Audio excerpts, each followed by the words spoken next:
اب دودھ استعمال ہوتا ہے. دودھ ایک ایسی چیز ہے جو کہ بچوں کے لیے استعمال کرنا چاہیے. دودھ کے اندر جب سے یہ آئے ہیں اس کا گیا 116 سے 116 روپے لیٹر سے کیا ہے 156 روپے لیٹر. اب یاد رکھیں کہ یہ ایک عام گھرانہ جس کی تنخواہ ہے 30,000 سے لاکھ روپیہ مہینہ.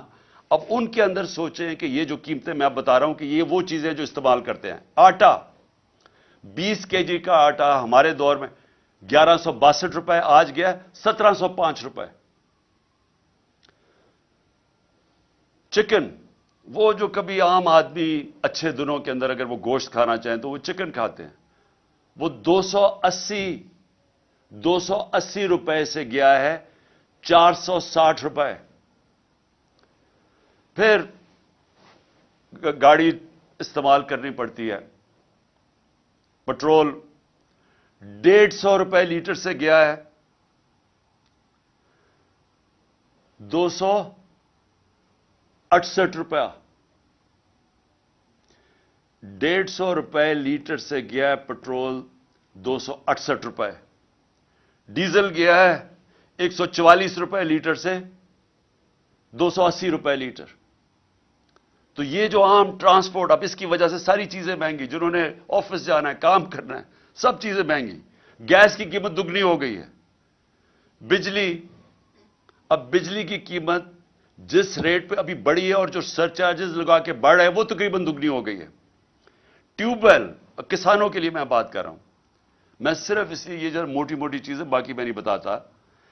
کسانوں کے لیے ٹیوب ویل, اب وہ کسان ٹیوب ویل استعمال کرتا ہے, اس کو اپنی فصلیں اگانی ہوتی ہیں, اس کو جو پیسہ بچتا ہے وہ پھر واپس لگاتا ہے. لیکن ٹیوب ویل ہم نے سبسڈائز کیا ہوتا 8 روپے یونٹ. 8 روپے تھا ٹیوب ویل کا, آج وہ چلا گیا ہے 36 روپے, 4 گنا زیادہ مہنگا ہو گیا. پھر ہوا کیا, میں صرف جلدی سے یہ بتا دوں کہ آج حالات ہمارے ہیں کیا. جو روپیہ گرا ہے, ہمارے 3.5 سال میں ڈالر کے مقابلے میں روپیہ گرا تھا 55 روپے 3.5 سال میں. یہ یاد رکھیں کہ ان 3.5 سال میں عالمی مہنگائی تھی, کرونا کی وجہ سے سپلائی لائنز افیکٹ ہوئی تھی, اس کی وجہ سے ساری دنیا میں مہنگائی تھی, جس کو کموڈیٹی سپر سائیکل کہتے ہیں. بجلی مہنگی, سب چیزیں مہنگی ہوگی, تیل مہنگا ہو گیا.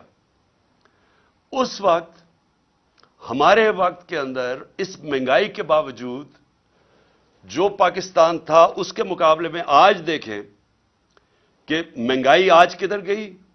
اس پاکستان کے اندر جو ہماری اکانومی گرو کر رہی تھی 6% پہ, آج وہ 0 پہ چلی گئی ہے. اور جو لوگوں کو خوف آ رہا ہے کہ جس طرح ملک میں سے پیسہ باہر جا رہا ہے, جس طرح انڈسٹری بند ہو رہی ہے, جس طرح کسان متاثر ہو رہا ہے, خوف اب یہ ہے کہ یہ جب 0 پہ جب پہنچ جائے گی گروتھ ریٹ, اس کا مطلب بے روزگاری اور بڑھ جائے گی. اور بے روزگاری ایک طرف بڑھے گی, دوسری طرف مہنگائی بڑھ رہی ہے. اور آگے مایوسی ہے, مایوسی ہے کہ 8 لاکھ پاکستانی پروفیشنلز ملک چھوڑ کے باہر چلے گئے. یہ ہے مایوسی کا عالم اس دور میں. دو اور چیزیں میں آپ کو بتا دوں کہ اس دور میں کوئی بڑا مسئلہ نہیں آیا. ہمارے دور میں کرونا آیا, جو صدی میں ایک دفعہ اتنا بڑا ایک عذاب آتا ہے. صدی میں ایک دفعہ اس طرح کا ایک سانحہ ہوتا ہے جو ساری دنیا میں, کرونا نے دنیا میں جو امپیکٹ کیا. ہمارے دور میں اس کے باوجود ہمارا ملک بھی آگے جا رہا تھا, ہماری معیشت بھی 6% پہ بڑھ رہی تھی, 17 سالوں کے بعد اس طرح اوپر جا رہا تھا. انڈسٹری وہ ریکارڈ پرفارم کر رہی تھی, وہ آگے بڑھ رہی تھی. ہمارا جو زرعی پیداوار تھی وہ 4.5% پہ تھی, وہ کوئی 17 سال کے بعد اوپر ملک جا رہا تھا. تو جب ملک اوپر بھی جا رہا تھا, روزگار 50 لاکھ نئی نوکریاں ملی ہمارے دور میں. تو اس مشکل حالات کے اندر کرونا کے باوجود، کموڈٹی سپر سائیکل کے باوجود، ہم جب وہ ملک کو سنبھال رہے تھے تو ان کے کون سی قیامت آئی کہ آج پاکستان ادھر آگے کھڑا ہو گیا؟ آج جو سب سے بڑا مسئلہ ہے کہ آج اگر جس طرح ہم جا رہے ہیں، ابھی مزید اور مہنگائی آنے والی ہے. ابھی یہ جو روپیہ گرا ہے، حال ہی میں جو روپیہ ابھی اور گرا ہے، اس کا بھی اور امپیکٹ پڑے گا، اور بھی تیل اور پٹرول اور مہنگے ہونے لگے، اور یہ مزید اور ہم دلدل میں دھستے جائیں گے. تو اس کا حل کیا ہے؟ میں آج اصل میں اپنی، کیونکہ یہ الیکشن ہماری کیمپین شروع ہونے لگی ہے، تو میں پہلے اب آپ کو بتاتا ہوں کہ راستہ کیا ہے اس میں سے نکلنے کا. قوم آج یہ پوچھ رہی ہے کہ اگر تحریک انصاف آتی ہے تو ہم کیا کریں گے؟ ہم کیسے قوم کو اس مشکل وقت سے نکالیں گے؟ سب سے پہلے جب تک اس ملک کے اندر ایک گورنمنٹ نہیں آتی جو ایک پبلک مینڈیٹ لے کے آئے، جو پبلک کی ووٹ سے آئے، جو پبلک جس پہ اعتماد کرے. پہلا تو اگر ملک کو اب اس دلدل سے نکالنا ہے، پہلے تو وہ گورنمنٹ چاہیے جس کے ساتھ پاکستان کی قوم کھڑی ہو، اور وہ صرف الیکشن سے آ سکتی ہے. میں یہ امید رکھ رہا تھا کہ جب 2 صوبوں کے اندر الیکشن اب سپریم کورٹ نے کہہ دیا اور وہ ہوں گے انشاءاللہ 30 اپریل کو، تو میں امید یہ رکھ رہا تھا کہ اتنی ان میں عقل آ جائے گی کہ بجائے 60% پاکستان میں الیکشن ہو، جنرل الیکشن کر دیں. اس سے ملک میں، کیونکہ جنرل الیکشن ہوگا تو ملک کے اندر استحکام آئے گا. کیونکہ جو بھی ہم کریں گے، جب تک ایک گورنمنٹ، ایک پاکستان کے اندر نیشنل الیکشنز ہو کے ایک گورنمنٹ نہیں آتی، تو سیاسی استحکام نہیں آنے لگا. اور وہ سیاسی استحکام الیکشنز میں آئے گا، اور اس کے بعد معاشی استحکام آئے گا. تو پہلا قدم تو یہ ہے کہ الیکشنز کروا کے ایک گورنمنٹ آئے پبلک کا مینڈیٹ لے کے، جو 5 سال کے لیے آئے، اور اس کے ساتھ اس کو عوام اس کے اوپر اعتماد رکھے کہ یہ مسئلے حل کرے گی. پھر یہ پہلا قدم ہے اس دلدل سے نکلنے کا. کیونکہ اس سے کیا ہوگا؟ اس سے ایک عوام کے اندر اعتماد آ جائے گا کہ اب یہ گورنمنٹ 5 سال کے لیے آ گئی. ہمیشہ یہ یاد رکھے کہ معیشت کے لیے سرٹنٹی، انگریزی کا لفظ ہے سرٹنٹی.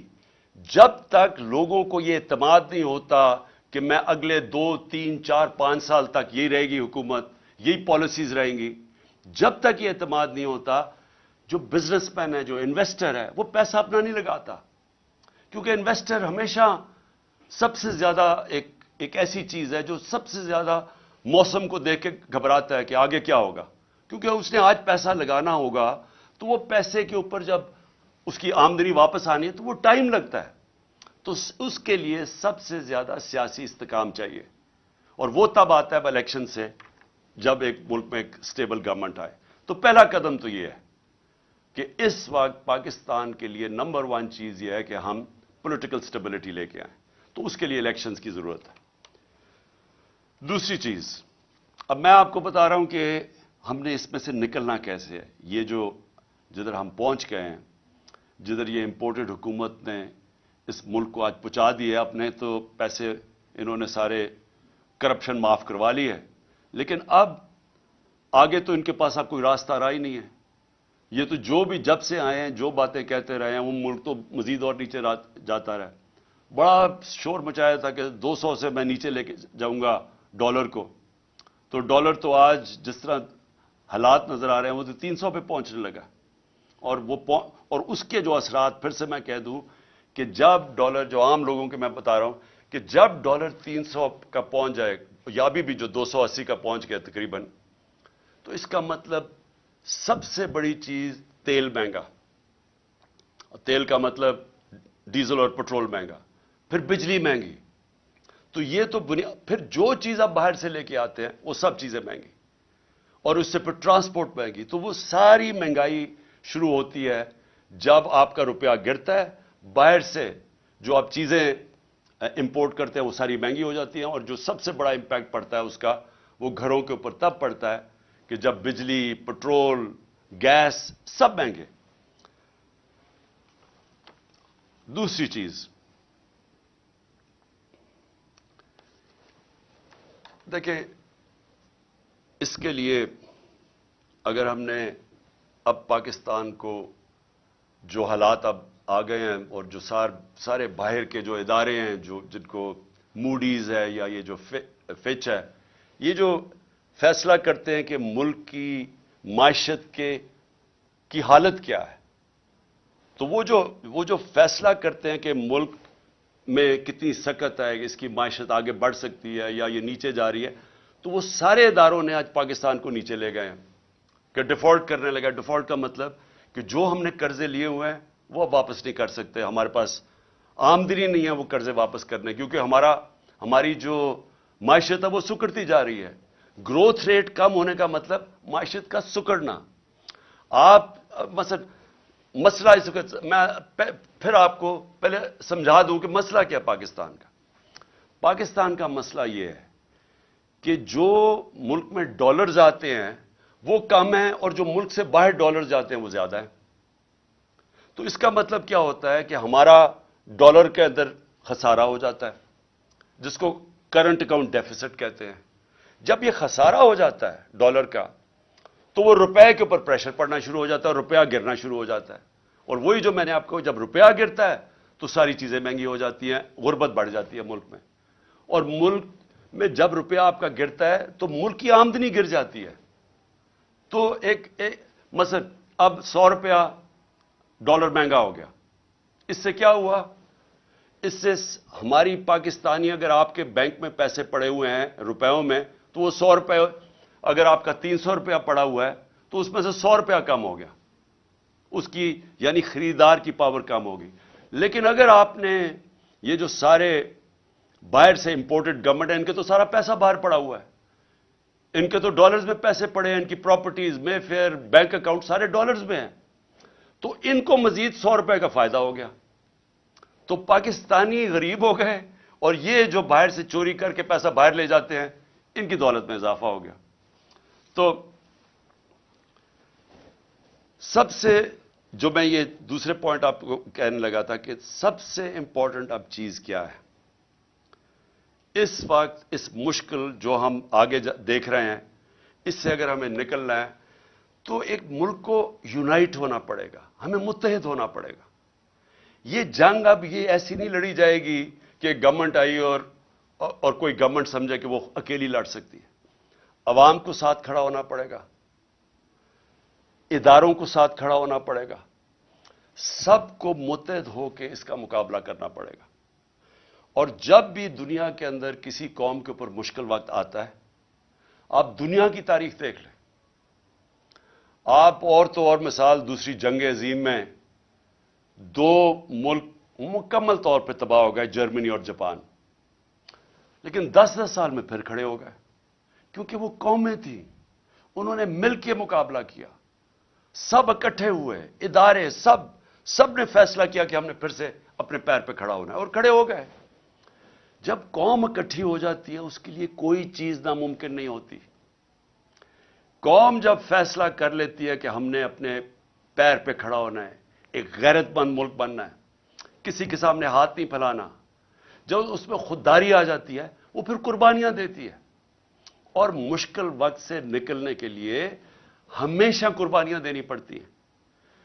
اب میرا گھر ہے، قرضے چڑھ گئے. اب جب قرضے چڑھ گئے تو میں کیا کروں گا؟ میں اپنی آمدنی بڑھانے کی کوشش کروں گا، اور جب تک میری آمدنی بڑھتی میں اپنے خرچے کم کروں گا. اس کے علاوہ تو جب سے اللہ نے دنیا بنائی ہے اور کوئی دوسرا راستہ نہیں ہے. تو ہمارے سامنے بھی اب پاکستان کے سامنے یہ راستہ ہے. ہم نے اپنے خرچے کم کرنے ہیں، ہم نے ہر وہ ادارہ جو کہ پاکستان کے اوپر بوجھ بنا ہوا ہے، ہر وہ گورنمنٹ کارپوریشن جو بوجھ بنی، اب ہم نے سوچنا ہے کہ ہم کیسے ان کو ٹھیک کرنا ہے.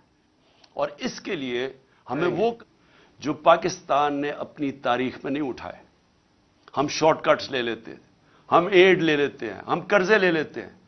اس سے کیا ہوتا ہے، اور جو یہ حکومت کرنے کی کوشش کر رہی ہے، ہاتھ پھیلایا ہے کہ جو کہیں سے قرضے آ جائیں، بڑا یعنی خوشیاں بنائی جاتی ہیں کہ جی وہاں سے